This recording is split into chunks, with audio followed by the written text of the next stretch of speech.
मंत्री रहे हैं और मेरठ मंडल से चलकर आए हमारे पन्नालाल कश्यप साहब, पूर्व राज्य मंत्री रहे बसपा सरकार में, वो आए और उनका हमारे जो जहीर मलिक साहब हैं माननीय मंत्री जी का स्वागत करें।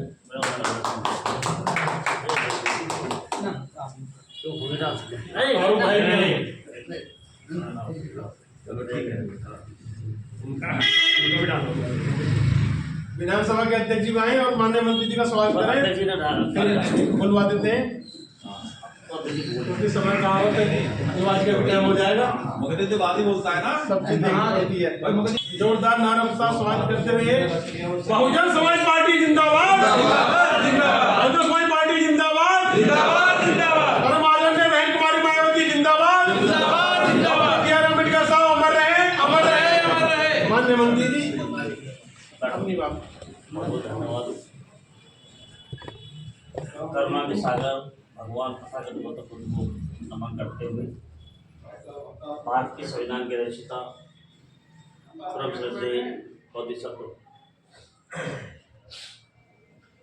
पिछड़ों, दलितों, अगड़ों और उन तमाम समाज के लोगों की मसीहा जिन्होंने हम सब लोगों को आज़ादी दिलाने में बड़ा योगदान किया, ऐसे परम पूज्य बाबा साहब को DSO बामशेखर बहुजन समाज पार्टी के संस्था के माध्यम हम सबकी चरणों में श्रद्धापूर्ण करते हुए बहुजन समाज पार्टी के राष्ट्रीय अध्यक्ष उत्तर प्रदेश की परवाने के पूर्व 4 बार रही मुख्यमंत्री और देश की आदरणीय परम आदरणीय बहन कुमारी मायावती जी को नेता मानते हुए सभी समाज में जन्मे संतों को नमन करते हुए आज इस कार्यक्रम में मुख्य रूप से बैठे हमारे जिले के जिलाध्यक्ष, जिन्होंने बहुत लंबे समय से अपनी ज़िंदगी को बहुजन समाज पार्टी के साथ गंवाने का काम किया, उसको साथ देने का काम किया और उन्होंने अपने 67-68 साल की जो उम्र थी वो बहुजन समाज पार्टी के लिए निछावर कर रखी है। आज भी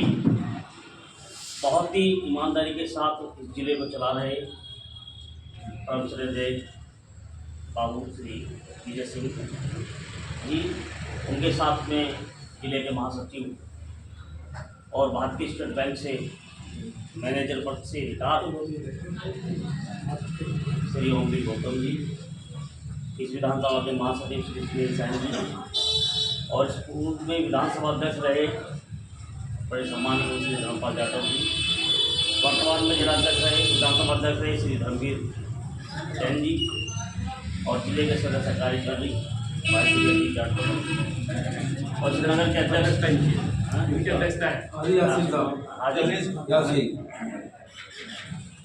इस नगर की विधानसभा नगर के अध्यक्ष श्री जहीर मलिक जी और हमारे आज की अध्यक्षता कर रहे सम्मानित योग श्री हाजी यासीन जी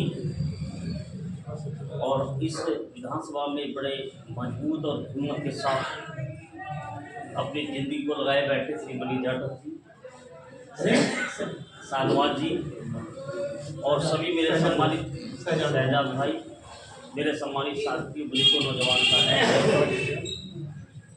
हमारे आज के जिलाध्यक्ष जी ने बहुत लंबी विस्तार से श्री नीराम भाई जी, श्री हनीफ मलिक जी, इकबाल मलिक जी, फारूक भाई, अलीम मलिक जी, सिराज भाई, हाजी भाई, सलम, रईस, जमीले भाई आए हुए आज इस चार्टर कैंप में भाग लेने तो बहुत बहुत दिल की गहराई से आपको धन्यवाद और बधाई देता हूँ कि आपने इतने महत्वपूर्ण कामों को छोड़ के बहुजन समाज पार्टी के इस चार्टर कैंप में आकर आपने जो योगदान दिया है और उस योगदान को आप अपने तक सीमित न रख के उनको अपने परिवार वालों को, दोस्तों को, मित्रों को, साथियों को सबको बताएंगे। तो अगर 10 लोगों को बताएंगे तो आपको साथ जरूर मिल जाएगा। मेरा ऐसा मानना है तो अपनी बात को किसी को बताते हैं। क्या कह रहे हैं आप? कुछ कह रहे थे पीछे आवाज आई। अगर आप किसी को बता देंगे तो मैं समझता हूँ 10 लोगों को अगर आपने दिन भर में चर्चा करी तो 2 साथी तुम्हारे दोस्त बन जाएंगे कि ये वास्तव में हमारी बात सुन के हमें बता रहे हैं और कुछ ना कुछ तो अच्छा ही है।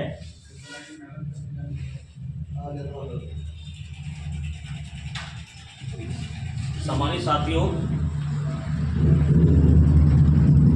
ये बहुजन समाज पार्टी एक पार्टी नहीं है।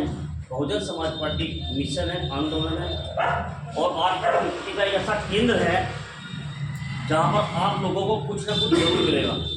हमारे संत महापुरुषों की मेहनत की कमाई बहुजन बनाई हुई पार्टी को हम लोग इसलिए सींच रहे हैं कि हम कुछ लोगों की सोच में नहीं जाना चाहते। परम आदरणीय बहन कुमारी मायावती की सोच को लेकर जो चली है, परम पूज्य बाबा साहब ने ये कहा था कि अगर कांग्रेस को खत्म करना है तो बीजेपी को पनपना होगा, और जब बीजेपी पनप जाएगी तो बहुजन बीजेपी को खत्म करेगा, और जब बहुजन समाज पार्टी की सरकार केंद्र में बैठेगी। क्योंकि बहुजन, अगर भारतीय जनता पार्टी की सरकार चल रही है तो इनके जुल्म ज्यादती को आज आप लोग देख रहे होंगे कि उत्तर प्रदेश के पूरे भारत में अपना जुल्म इन्होंने इतना बढ़ा दिया कि कभी कभी तो आपको भी बड़ा गुस्सा आता घर बैठे। आप पत्रकार के माध्यम से अखबार को जब पढ़ते हैं सुबह को, तो लेकर 4 महीने की बच्ची से लेकर 60 साल की महिला तक सुरक्षित नहीं है, नौजवान साथी सुरक्षित नहीं है। और इतना छुआछूत इस देश की जनता में पैदा कर दिया कि आज मुसलमान को मुसलमान मानने को तैयार ही नहीं है। क्या इस दुनिया में अगर इस बुलंदे तक के तादाद पे पहुँचाने के लिए क्या मुसलमान भाइयों का योगदान नहीं है? अगर ये ना होते इस देश में तो ये बीजेपी वाले कहाँ से प्रधानमंत्री बन जाते? आपने देखा होगा 2014 की सरकार में इसी भारतीय जनता पार्टी के जो देश का तख्ते दादा प्रधानमंत्री बना बैठा है कि हम 3 तलाकों को खत्म कर देंगे, तलाक वाली समस्या खत्म कर देंगे, मुसलमान के लिए ये दे देंगे, ये कर देंगे, वो कर देंगे, और अपने ही लोगों को बुर्के पहना के महिलाओं को, आदमियों को पठा दिया मीटिंगों में। मैं कहता हूँ जो सच्चा मुसलमान, सच्चा सिपाही इस देश का है वो तो कभी भारतीय जनता पार्टी की मीटिंग में नहीं जा सकता। ये झूठ बोलते मक्कार है। आप लोग नफरत पैदा करते हैं हिंदू मुसलमान के बीच में। अरे 70 साल तक कांग्रेस ने राज किया, कौन से युद्ध करे? 700 वर्षों तक मुसलमानों ने राज किया, कौन सी आफत आई थी? 200 वर्षों तक बुद्ध ने राज किया, कौन सी दिक्कतें आई थी? लेकिन जब ये आगे तो इन्हीं को सबसे पहले दिक्कत आती है मुसलमानों को। देश का प्रधानमंत्री अटल बिहारी वाजपेयी था तो पार्लियामेंट पे हमला हो गया। पार्लियामेंट में हमला भारतीय जनता पार्टी की सरकार में हुआ। जब सरकार इनकी आती है, आखिरकार ये मुसलमानों को क्यों टारगेट बनाते हैं, क्यों बनाते हैं? मैं बताता हूँ। इस देश में अमन चैन की जिंदगी जीने वाले हिंदू मुसलमान हैं, और उन लोगों के नफरत बीच बोके ये खुद अपनी राजनीति को बढ़ावा देना चाहते हैं। आज अगर सच में पूछोगे तो जितने भारतीय जनता पार्टी के बड़े नेता हैं उनके सारे दामाद तो मुसलमान हैं। उनसे तो दिक्कत नहीं है। एक दिन मैं अखबार में पढ़ रहा था कि इमरान मसूद पकड़ा गया। अगर इमरान मसूद कौन आया? जब गहराई से पढ़ा तो देखा तो शीला दीक्षित का दामाद दिखा। शीला दीक्षित जो मुख्यमंत्री 3 बार रह चुकी दिल्ली की, उनका दामाद निकला, तब तो कोई दिक्कत नहीं है। ये केवल नफरत पैदा करने के लिए। और परम पूज्य बाबा साहब ने कहा था कि मैं ऐसा संविधान बना रहा हूँ जिसमें सब लोगों को एक साथ मिलकर काम करना होगा। 3 लोगों को सताया गया, पिछाड़ा गया, धमकाया गया, डराया गया, वो भारतीय संविधान में परम पूज्य बाबा साहब ने वैसी चीज नहीं दी कि जिसने भारतीय संविधान अपना तो उसमें कोई किताब नहीं पढ़ी। जब पढ़ोगे उसे तो वास्तव में दिल में ये आएगा कि परम पूज्य बाबा साहब तो चले गए हमारे बीच में से, लेकिन वो ऐसा इतिहास लिख गए जिन्होंने बराबरी का सम्मान देने का काम किया, जिन्होंने छोटे बड़े में कभी ऊंच नीच भावना की कभी तस्वीर नहीं देखी। हिंदू मुस्लिम सिख ईसाई सारे एक भाइयों को मिलाकर एक साथ खड़े कर गए। मैं तो सम्मानित साथियों ये कहना चाहता हूँ आपसे कि आप एकजुट हो जाओ, एक साथ गद्दे से गद्दा मिला के जैसे बहुत लंबे समय से काम कर रहे थे।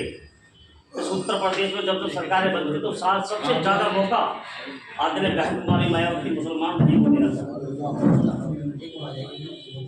नसीमुद्दीन सिद्दीकी जैसे को 13 विभागों से नवाजा और 12 जून 1995 में जब परम आदरणीय बहन कुमारी मायावती की सरकार बनी, 4.5 महीने की सरकार थी और 4.5 महीने की सरकार में इस मुस्लिम समुदाय के लोगों को जो अल्पसंख्यक विभाग कल्याण बोर्ड बना, उसमें सबसे पहले परम आदरणीय बहन कुमारी मायावती जी ने मुसलमानों के लिए अल्पसंख्यक आयोग का गठन किया और उस गठन में एक उसका अध्यक्ष होता है, 2 उसके उपाध्यक्ष होते हैं और 3 उसके सदस्य होते हैं। और ऐसे ही अल्पसंख्यक साथ पिछड़े वर्ग का भी गठन किया। मैं तो इतना निवेदन करना चाहता हूँ कि आज ऐसे हालात इस देश के हो गए हैं, अगर हम एकजुट ना हुए तो कभी नहीं हो सकता। और इस भारतीय जनता पार्टी को खत्म करने का अगर आपने मन में ठान लिया, कुछ हिंदू भाई गए हैं भारतीय जनता पार्टी में, लेकिन उनकी भी कुछ स्थिति ठीक नहीं है वहाँ पर। जो भी गए हैं वो पछता रहे हैं, जो भी गए हैं वो पता। लेकिन अब ये है कि कवर में आ गए, अब मुँह निकाले तब भी पिटेंगे और अंदर ही बैठे तो जब भी पिट रहे हैं। इसलिए उन लोगों की हालातें इतनी बेकार हो चुकी है कि वो ना तो निकल सकते और ना वहाँ रह सकते। सम्मानित साथियों, ये भारतीय जनता पार्टी नहीं, एक तरह का सांप पार्टी है, नाग पार्टी है। ये आदमी को अंदर अंदर खा जाती है। अभी मैं आपको बता दूँ, उनके ही जो मोहन भागवत जी विदेश में गए थे, उन्होंने ये कहा था कि मेरे आर्य समाज के लोगों, अब ये आर्य समाज कहाँ से आ गया जिसकी हम बड़ी कल्पना नहीं कर सकते। ऐसी बात उन्होंने कह दी वहाँ कि यार मेरे आर्य समाज के लोगों, अगर तुम एकजुट ना हुए तो ये अंडारी हमको दबोच देंगे। यानी कि हम 85-15 वाला सिस्टम आ गया। परम आदरणीय माननीय काशीराम साहब ने कहा था कि जो पेन है ना, ये पेन दिख रहा ना, ये इसका कैप है और ये इसका नीचे का मामला है। सारी लिखत पढ़ाई ये करता है, सारा इतिहास ये लिखता है। लेकिन जब इतिहास लिख लेता तो ये जेब पे जब आता तो ये दिखाई क्या दे रहा, इसने कुछ नहीं करा जिसने। मानव काशीराम साहब ने कहा कि मैं इसको यूं तो कर नहीं सकता, ठीक है ना, क्योंकि ऐसा करा तो इसकी निकल के हमें सामने की, लेकिन ऐसे जरूर कर दूंगा। तो 1995 में 97 में सरकार, 2007 में जब सरकार बनी तो परम आदरणीय मानव काशीराम साहब ने सारी जाति को लेकर, सभी वर्ग के लोगों को लेकर बहुजन समाज पार्टी के लिए एक सोशल इंजीनियरिंग फॉर्मूला बनाया, ये 85-15 का।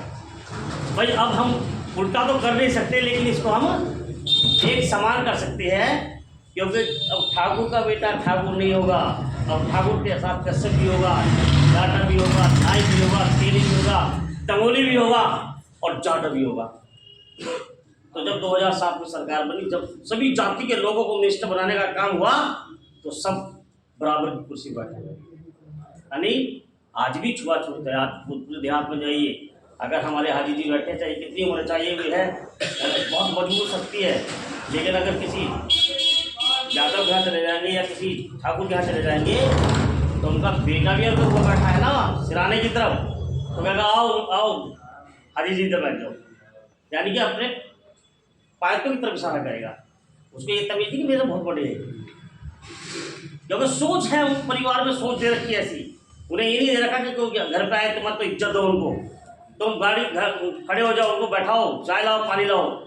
अरे सबसे बड़े तो संस्कार यही होते हैं। अगर हमारे घर में कोई आ गया तो बच्चे, हम हो ना हो, बच्चे कहे आओ अंकल बैठो, भाग के पानी लाया, अंकल चाय बनवा रहा हूँ, पापा बाहर गए हुए।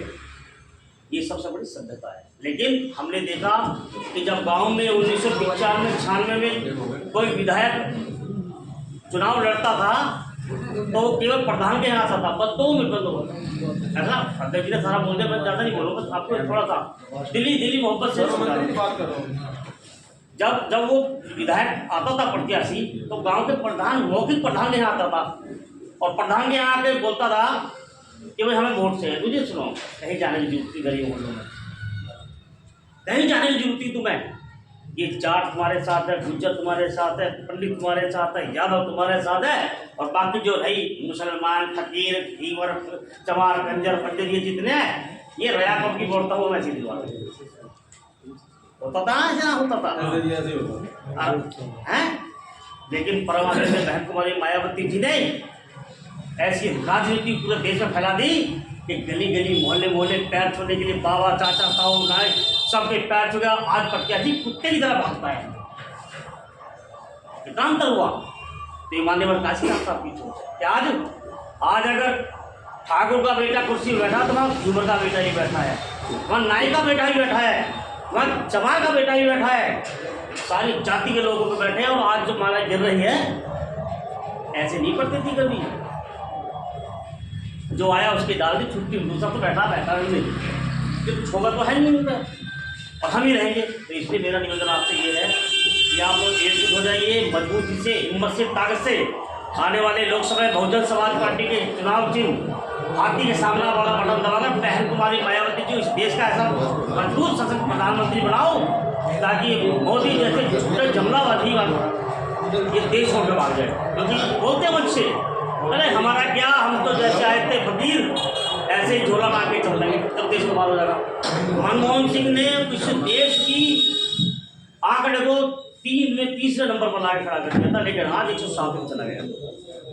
आज हर व्यक्ति परेशान है, नौजवान परेशान है और बुजुर्ग परेशान है, काम धाम वाले परेशान है, सबके काम बंद हुए। इसलिए मैं ज़्यादा समय लेकर अपनी वाणी को यही विराम देता हूँ। सभी बहुत बहुत आए हुए बुजुर्ग नौजवान साथियों धन्यवाद।